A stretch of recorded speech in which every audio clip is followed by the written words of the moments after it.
Hello everybody, I'm going to talk about PowerLetrics, which is a scalable infrastructure to measure your energy consumption. We've seen, or we've heard lots of talks how important it is to measure the energy, right? So who are we? Anne and me are Green Coding Solutions, and we basically build software to measure and obviously optimize our ICT footprint. So the problem, and we've heard it before, we all know the world is burning. Some people care. We know that ICT produces loads of CO2, not like water, obviously, and all other resources. Some people know that.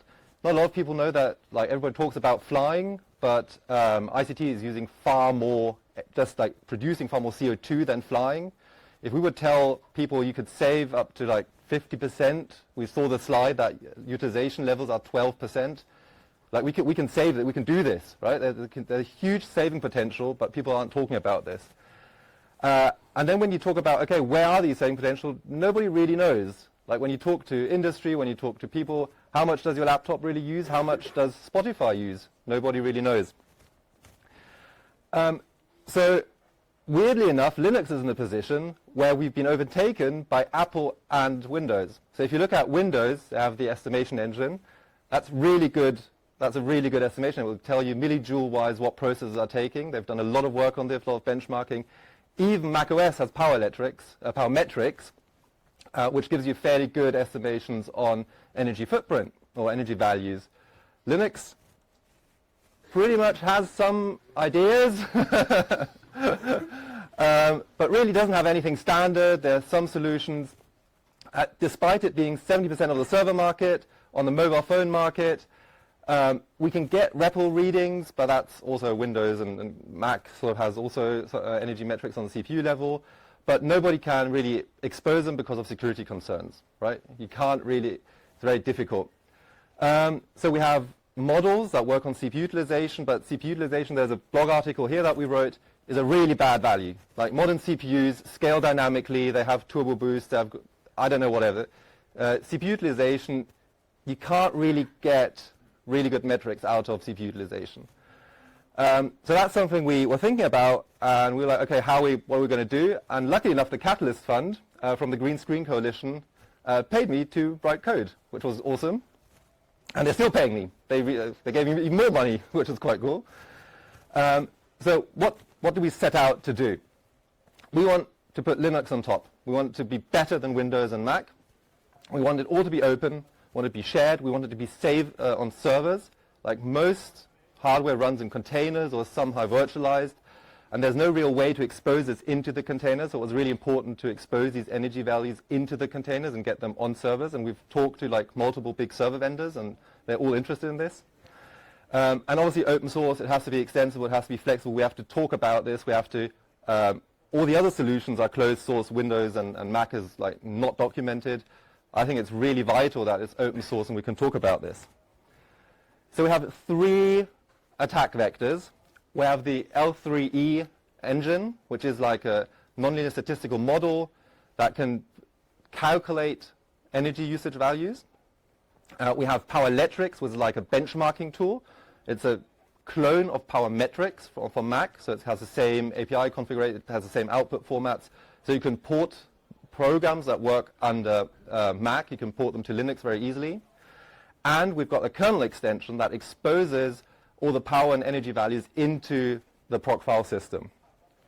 We wrote a paper about this, so it's been peer reviewed, and it will be published at the Greens workshop in July, I think.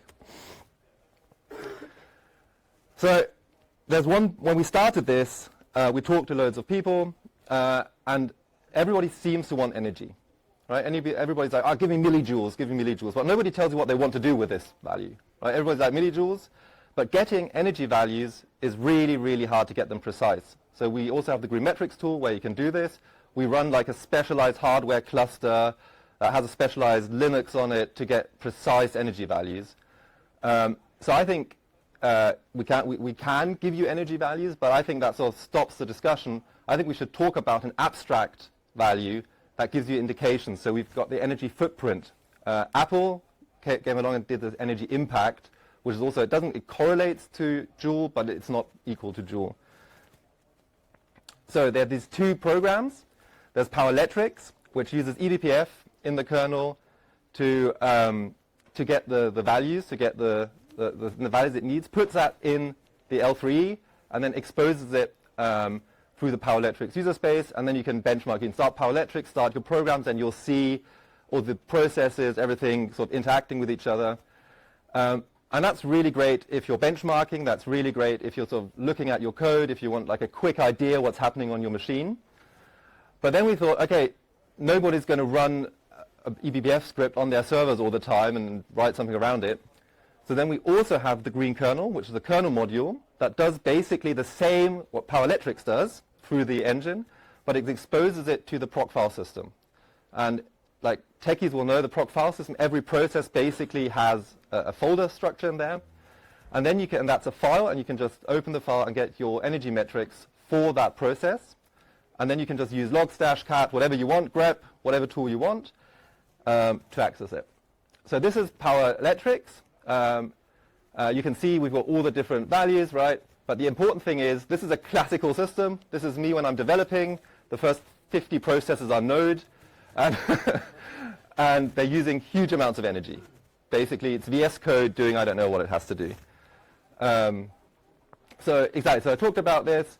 So it has eBPF. It imports REPL. And it separates on a per process level your energy usage. And it has an overhead of 0.2%. So there's an overhead, but it's not statistically relevant, I want to say. You can try it. It's a Python package. You can do pip install PowerLetrics. It does all the compilation, does everything for you. Should be fairly simple. Please give me feedback. Try it. And this is the Power kernel. I wanted to have this released at FOSDEM, but I didn't manage. So this is going to be released in the next weeks. So this is a kernel module. Obviously, you need root to run it, right? You need the sysadmin to install it. But the sweet thing is it gives you all the stuff in the proc file system. And because it's in proc, it will also give it to you in containers, right? So if you have, if you're like a classical cloud vendor, you install this kernel level. And all the containers, all the virtual machines, you can just funnel it through. So each container will know how much energy it's using on the host system. And there are no security concerns. If you use REPL or something, you can do side channel attacks and everything. But through this, because the update interval, we recommend to set it to 5 seconds. There's no way you can expose any secrets or something.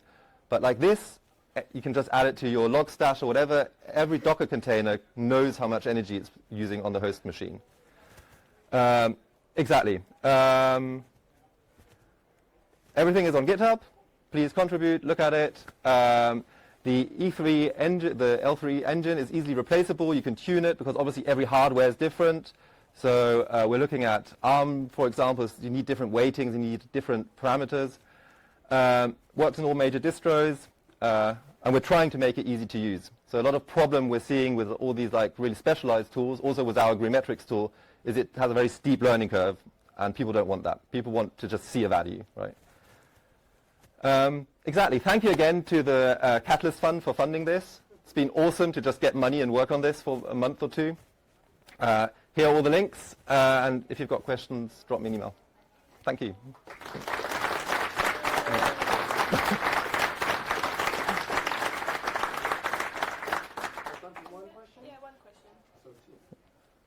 So I was thinking, quite often you have quite short-lived processes. Can you aggregate power usage over time by control groups? Can you do that? Yes. Yeah, you could. Yeah. You can. Yeah. I haven't done it, but technically there's nothing against it. Yeah. So time for this question.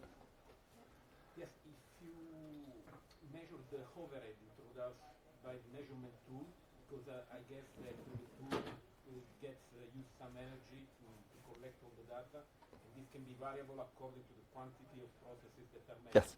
So if you So address the issue. yes, we have benchmarks to do that, and the 0.2 is max, sort of a benchmark with 1,000 processes, I think. So, but obviously it scales with processes because we have to look at the data of all the processes. But luckily, the way the kernel works in eBPF, the data structures are quite optimized. So we don't have to do, so the initial load of a process is, let's say, expensive, right? Because we have to do all the resolution and everything. But then, luckily, the kernel gives us very good data structures that we can query quite effective. But yeah, obviously, if you've got a massive server with 10,000 processors on it, you're going to have a higher overhead than a small embedded device.